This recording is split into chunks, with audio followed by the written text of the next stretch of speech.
Yo, what's good, what's good, what's good? It's your boy Peg Lamar, and I'm back with another reaction. Why? Because everybody do reactions, but we different. Because I'm going to keep it real. Yes, sir. Man, you already know what time it is. Just got finished washing my hair, so it's still a little wet here. But it's Christmas Day. This one will be dropping probably 2 weeks later or a week later. I don't even know what I'm going to drop. I'm just excited to be back, man. It's been a hectic past couple of weeks with Christmas coming up, so trying to get everything right for the fam, making sure everybody was all good, everybody was all straight. Merry Christmas and a Happy New Year to all of you. Stay blessed. With all that being said, man, we got somebody by the name of Coffey Anderson. I hope that I'm pronouncing this right. I was like, man, I want to find like a new country artist. I want to find some new country, and this song popped up. It had a couple thousand views. I was like, why not check it out, right? Why not give it a shot? You guys know what we're down for over here. The name of this song is called Former. I've really said enough. If you guys are new to the channel, make sure that you like, comment, and subscribe. Also, make sure that you hit the notification bell, be notified whenever I release new content. Why? Because you don't want to be the last person to the bus stop. Because there's two things that's going to happen. One, you're going to get bad seating. Two, you're going to miss the bus altogether. And one thing about this bus, man, we're going to keep on rolling.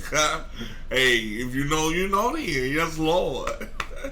Hey, let's get it. Oh, I'm excited. Let's go.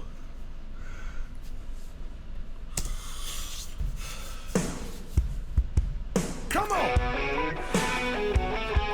We're going down to the farm on this one. Can you smell it? That's one thing I do not miss the smell of is farm shit. And it's cows, horses, goats. Oh my god. And the aroma hits you. I mean, you get used to it after a couple of hours, but when you first come back to it, you're like, God damn, what farted? Dead ass, bro. But ain't nothing like the country, ain't nothing like farming. I'm not even a farmer. I just love like having land, and I love the being able to sustain yourself off of your land. I'm not a person that will claim to be a farmer, that claim to know about farming. That's not me. I grew up, in a farming town, in a farming area. I know many people that knows a lot about farming. They just ain't your boy, you heard me, but I definitely appreciate those people, and hey, if I had to, I can get down there, and hey, and them sticks too, believe that, I come from that, yes Lord, if you know, you know.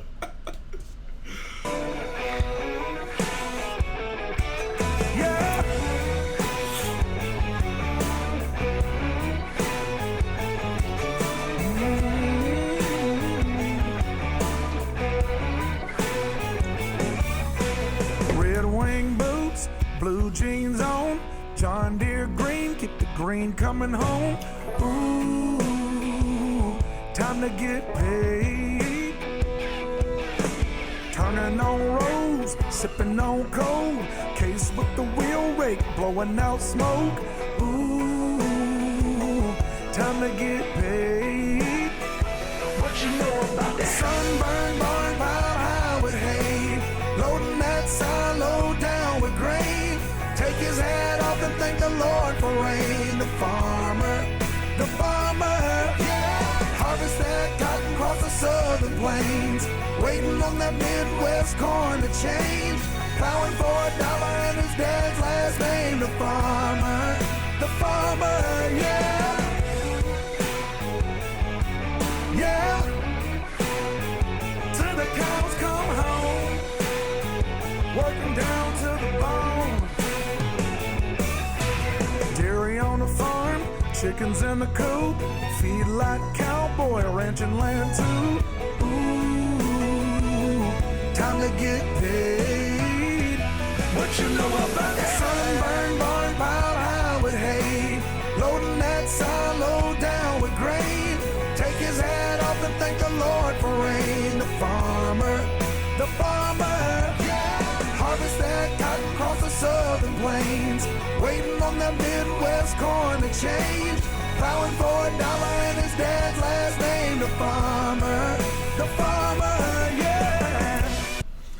that's one thing about it, man. A lot of people that really have like those big farms, those are like, that's generational. Like, that's generational. Like, I grew up down the street from a Clyde Peter farm back home, man, and like growing up, like just seeing the evolution of generations past. The reason why I knew that it was different generations was because due to the upkeep, the nature of how the farm began to change. At one point, you know, when I was younger, I saw nothing but cows, you know, out there. I saw a fully stocked farm, you know, full of cows. And over time, probably within 10 to 15 years, I saw that suddenly change to where there was barely, if any, I don't even think that farm is open anymore. It's sad but true. Like, you know, one thing that happens is that, you know, these kids get these farms, or these kids get these land. The kids get the land, and they don't want to deal with it. That's not something that they're interested in. That's not something that they want to do.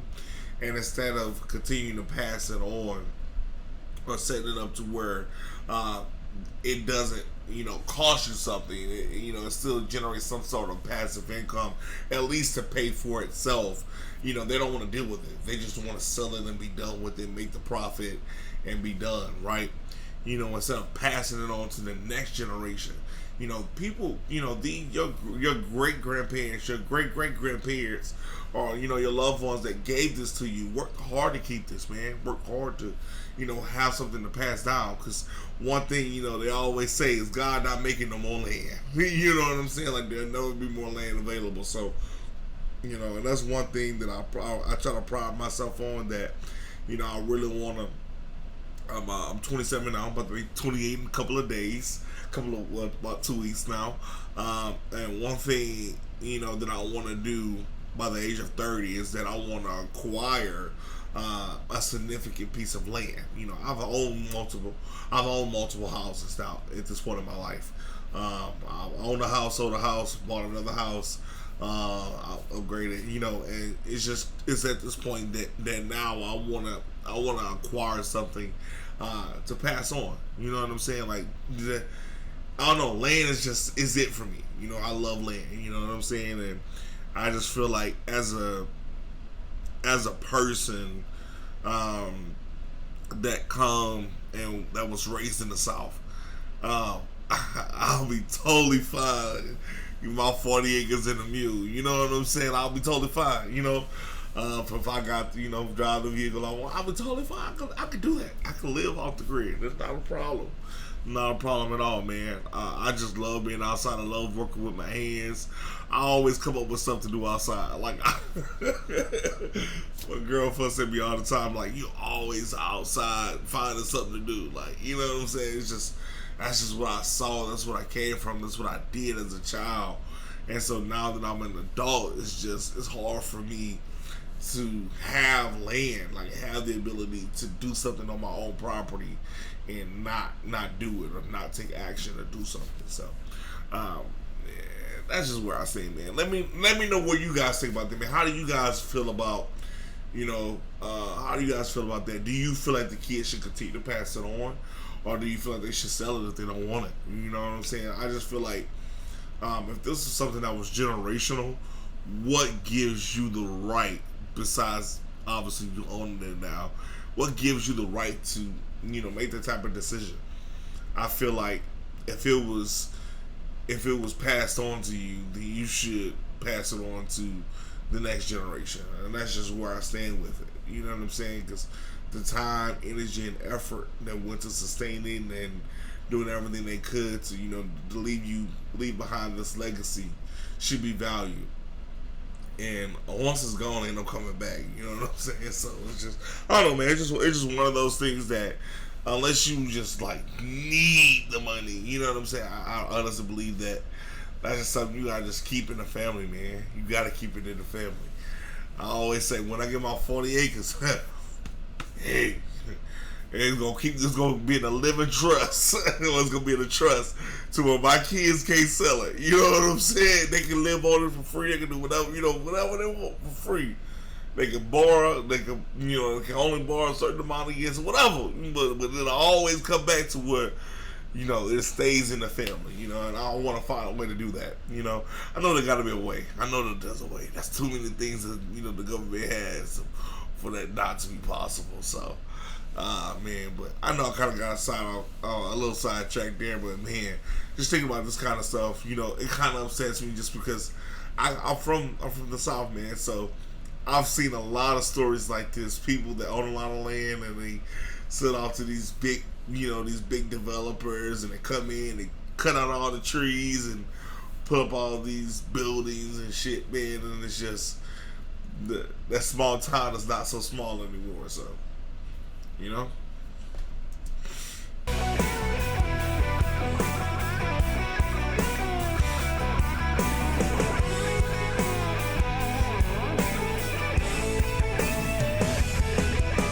Sunburn, barn piled high with hay, loading that silo down with grain. Take his hat off and thank the Lord for rain. The farmer, harvest that cotton across the southern plains, waiting on that Midwest corn to change, plowing for $1 and his dad's last name. The farmer, yeah.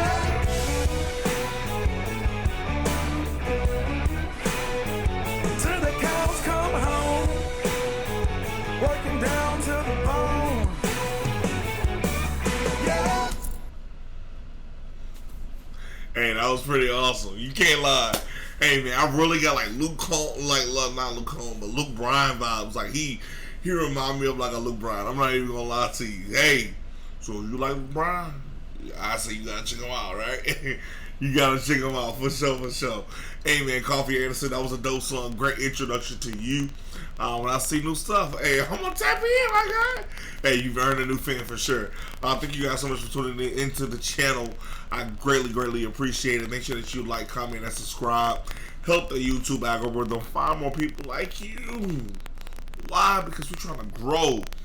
Hey, I made a personal commitment that I'm gonna try to hit 50,000 subs by the end of next year.